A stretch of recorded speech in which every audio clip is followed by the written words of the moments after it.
Doctor Sudheer గారు,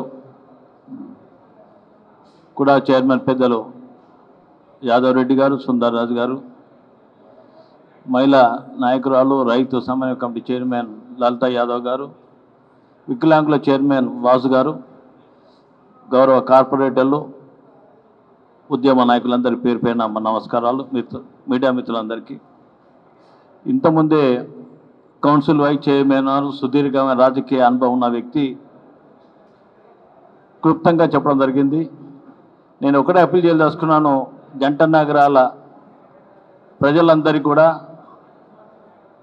మన సుధీర్ కుమార్ నామినేషన్కు స్వచ్ఛందంగా, ముఖ్యంగా యువతీ యువకులందరూ కూడా, విద్యార్థులందరూ కూడా కలిసి వచ్చి మీ అందరి ఆశీర్వాదాలు వారికి ఇచ్చి అత్యధిక ఓట్లు రావడానికి యువత ముందుకు రావాలని, టీఆర్ఎస్ పార్టీ ఉద్యమం యువతతో ఏ విధంగా ఉద్రిక్తం చేసిందో వరంగల్ నగరం, ఆ స్ఫూర్తితోటి సుధీర్ కుమార్ విజయానికి తోడుగా ఉండాలని నేను విజ్ఞప్తి చేస్తూ, ముఖ్యంగా మా పార్టీ నుంచే పోయిన వాళ్ళు అక్కడ బీజేపీ కాంగ్రెస్ పార్టీ, నేను వాటి జోలి ఓదాల్సుకు ఎప్పుడే పెద్దలు చెప్పిద్దారా మాట్లాడు ధర్మంగా. నాకు ఏది ఏమైనా కానీ ప్రజలు ముందు ధర్మానికి ఓట్లేస్తారు, అధర్మాన్ని కానీ ఓడిస్తారనే ఒక విశ్వాసం, నమ్మకమైన వ్యక్తుల్లో నేను కొన్ని.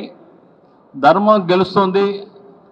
కేసీఆర్ నాయకత్వంలో ఉన్న టీఆర్ఎస్ పార్టీ అభ్యర్థి మంచి ఓట్లతోని తెలంగాణలో మంచి మెజార్టీతో రావాలని యావత్ తెలంగాణ ప్రజలందరూ కూడా వరంగల్ పార్లమెంట్ అభ్యర్థి విజయం కొరకు ఎదురు చూస్తున్నారు.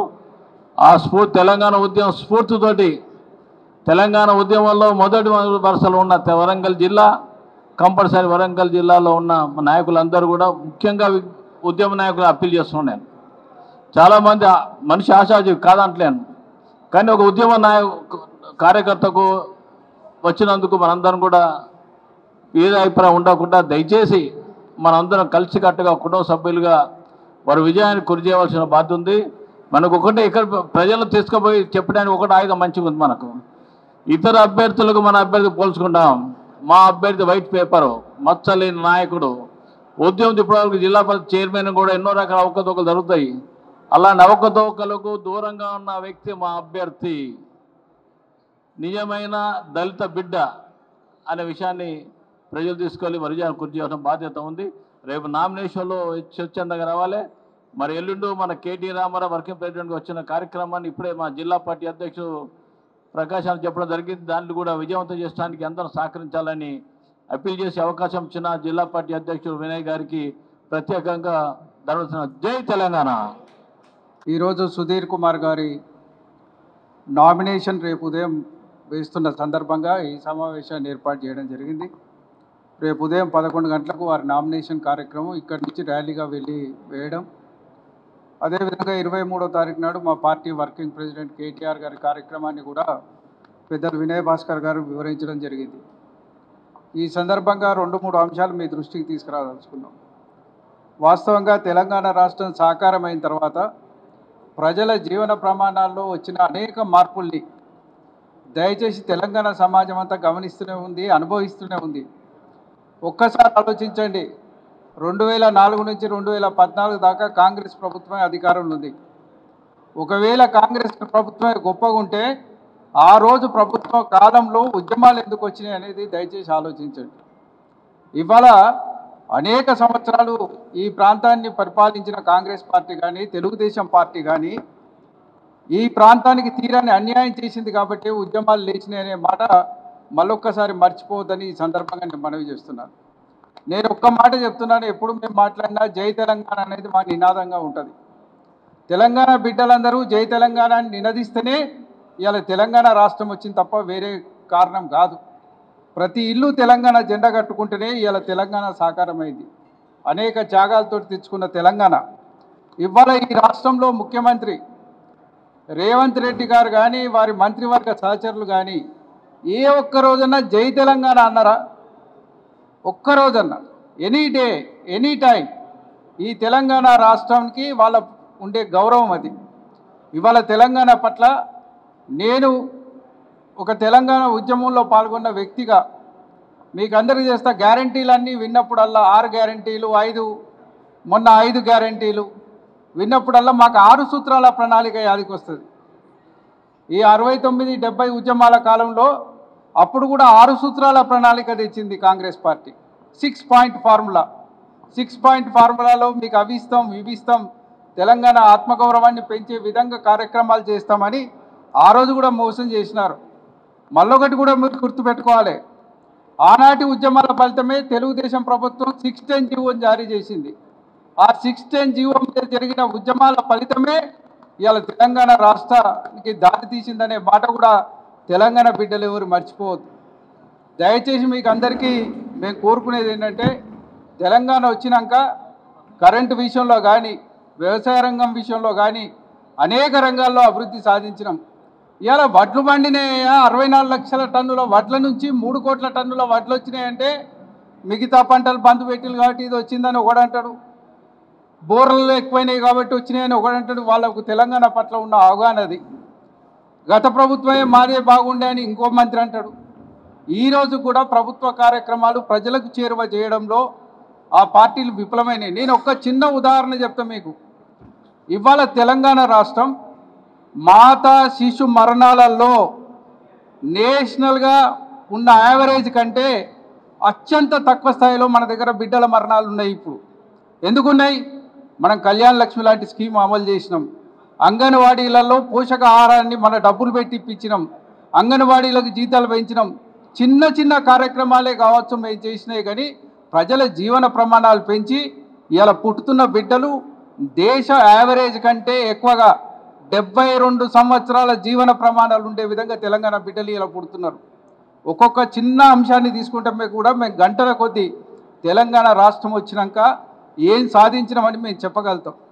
ఇవాళ కాంగ్రెస్ పార్టీ చెప్పగలగాలి, మేము 4 నెలల 3 నెలల నీ టైం ఏంది ఏంటి నువ్వే పెట్టుకుంటున్నావు టైంలు. డిసెంబర్ 9 సోనియా గాంధీ జన్మదినం నాడు చేస్తామని నిన్ను ఎవడు అడిగిండు, ఎవడు చెప్పిండు? అది నువ్వే చెప్పుకున్నావు, నువ్వే చేసినావు. తర్వాత 100 రోజులని నువ్వే చెప్పినావు. ఇలా 15 ఆగస్టు చెప్తున్నావు. 15 ఆగస్టు పోతుంది, మళ్ళీ 26 జనవరి వస్తుంది.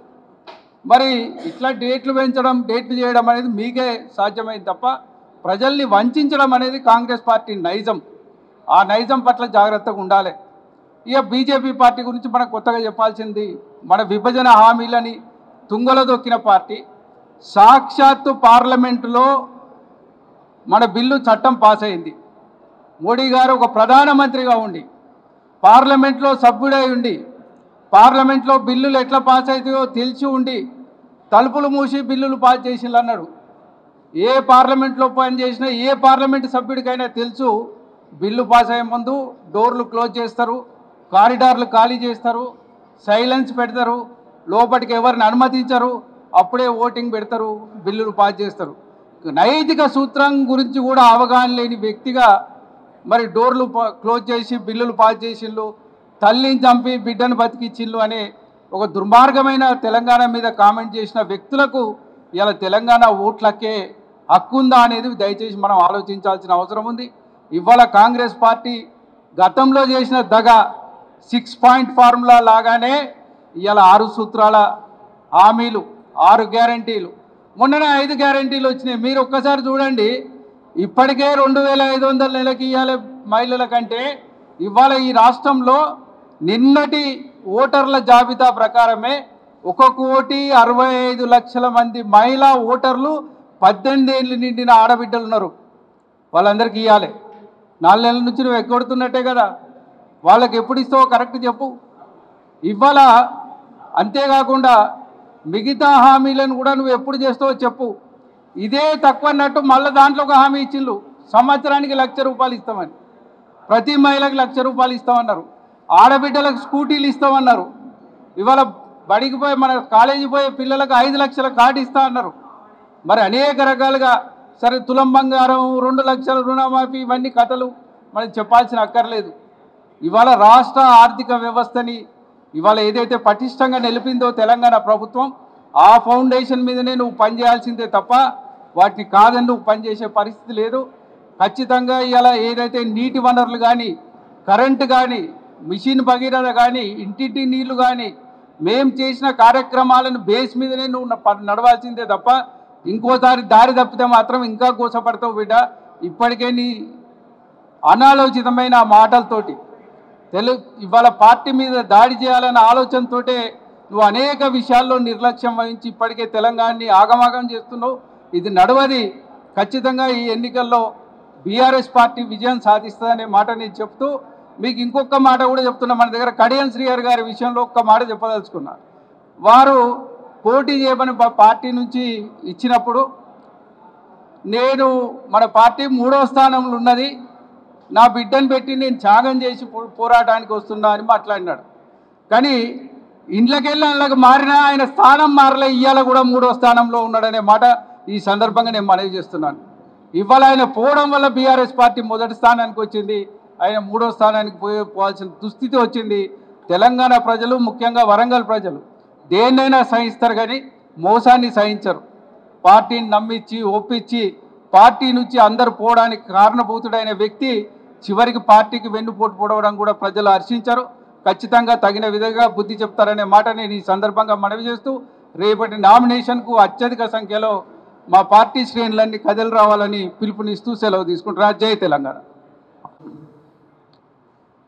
ముఖ్యుల సమావేశం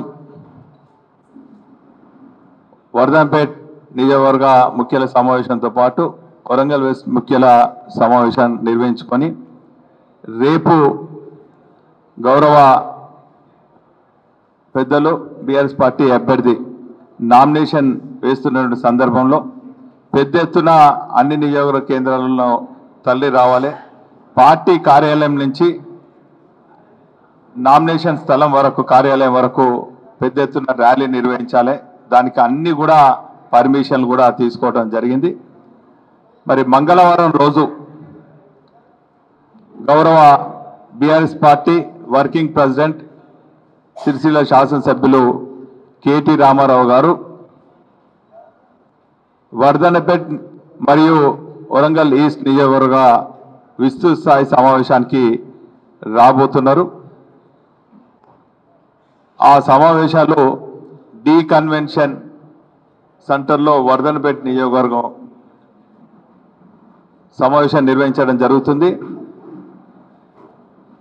అదేవిధంగా సోదరులు మాజీ శాసనసభ్యులు నరేందర్ గారి నాయకత్వంలో నాని గార్డెన్స్లో ఆ సమావేశం జరుగుతుంది. ఈ 2 సమావేశాలకు కూడా గౌరవ BRS party working president KT Rama Rao రాబోతున్నారు.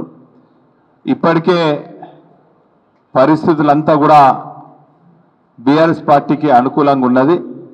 రాబోయే ఎన్నికల్లో ఓటు ద్వారా మాయమాటలు చెప్పినటువంటి కాంగ్రెస్ పార్టీకి బుద్ధి చెప్పడమే కాకుండా 10 ఏళ్ల నుంచి కేంద్రం నుండి కనీసం విభజన చట్టాలు అమలు చేయని బీజేపీ పార్టీ పైన కూడా ప్రజలందరూ కూడా ఆగ్రహంగా ఉన్నారు. ఈ సెగ్మెంట్లో ఉన్నటువంటి కాజ్పేట్కు కోచ్ ఫ్యాక్టరీ కానీ, మహిబాద్ పార్లమెంట్ సెగ్మెంట్లో ఉన్నటువంటి బయ్యారం ఉక్కు ఫ్యాక్టరీ కూడా తేలేని ఇయ్యలేని నిస్సాయ స్థితిలో కేంద్రంలో బీజేపీ నాయకులు ఉన్నారు. కాబట్టి ఈ 2 పార్టీల పైన ప్రజలందరూ కూడా ఓడించేదానికి కసిగా ఉన్నారు. పైపెచ్చు బీఆర్ఎస్ పార్టీ తయారు చేసినటువంటి ప్రోడక్ట్స్ను కాంగ్రెస్ బీజేపీ కొనుగోలు చేసింది. అమ్ముడుపోయినటువంటి కాంగ్రెస్ బీజేపీ అభ్యర్థుల పైన కూడా ప్రజలు ఆగ్రహంగా ఉన్నారు.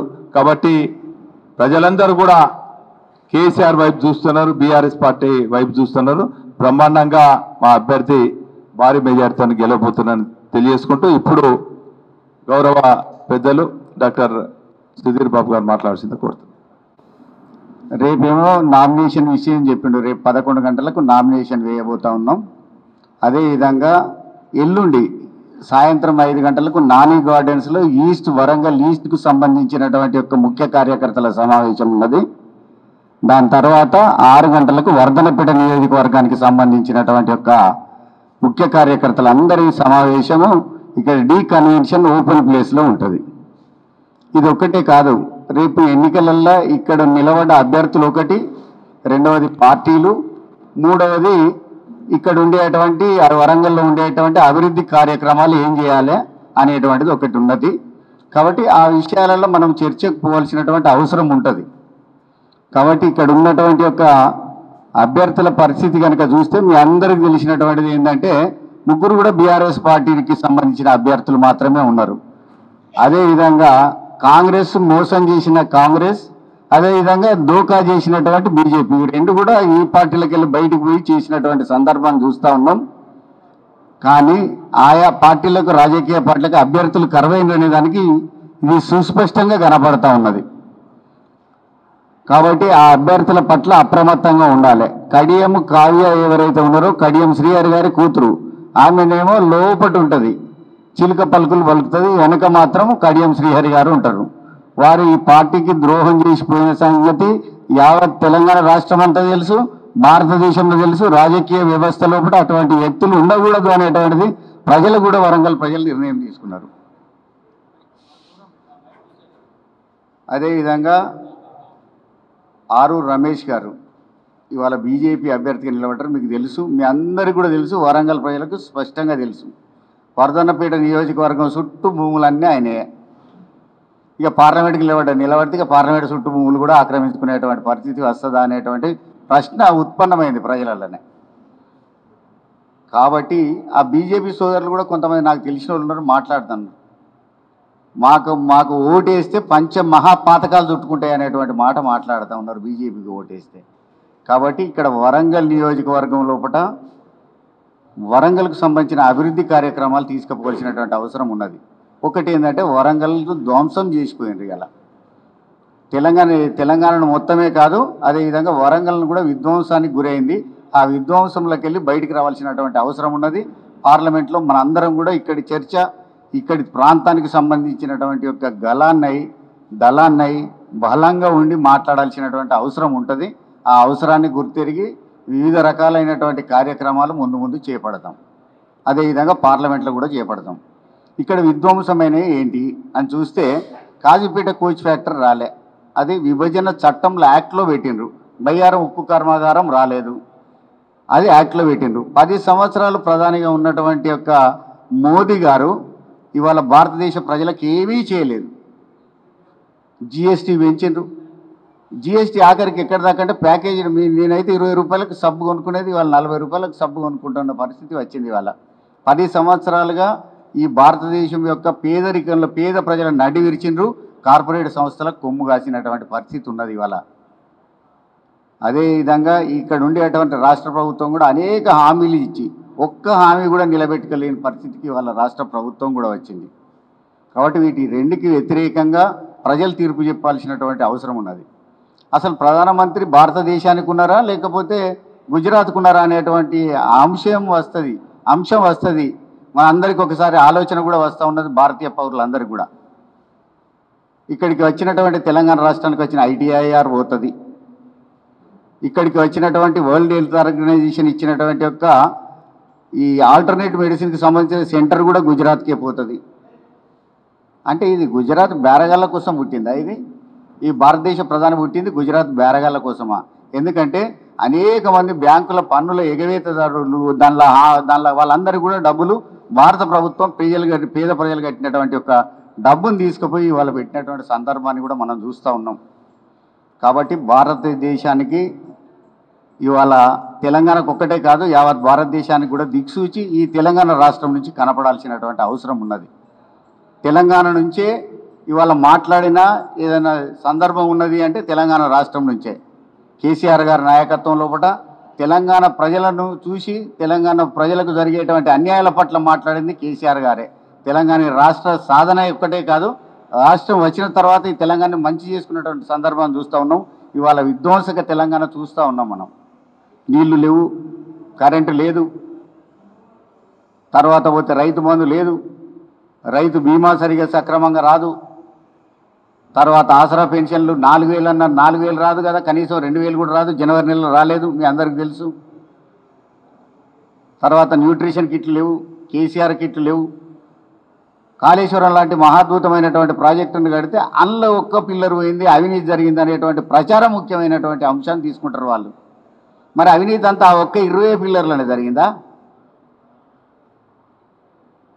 అవినీతి జరిగితే పేగ మేడల్లాగా మొత్తం ప్రాజెక్టు మేడిగడ్డ పోవాలి కదా, పోలే. ఒక్క పిల్లర్ కుంగింది, దాని పట్ల తీసుకోవాల్సినటువంటి తీసుకోకుండా దాన్ని ఆపి కాఫర్ డ్యామ్ కట్టి నీళ్లను ప్రజలకు ఇవ్వకుండా, రైతాంగానికి ఇవ్వకుండా ఇవాళ చేసినటువంటి ఒక కాంగ్రెస్ ప్రభుత్వం ఇవాళ యావత్ తెలంగాణ నడ్డివిరిచింది. ఉద్యోగస్తులకు ఉద్యోగాలు ఇవ్వరు, ఎవరు ఉద్యోగాలు మా ప్రభుత్వం ఇచ్చినటువంటి రిక్రూట్మెంట్ను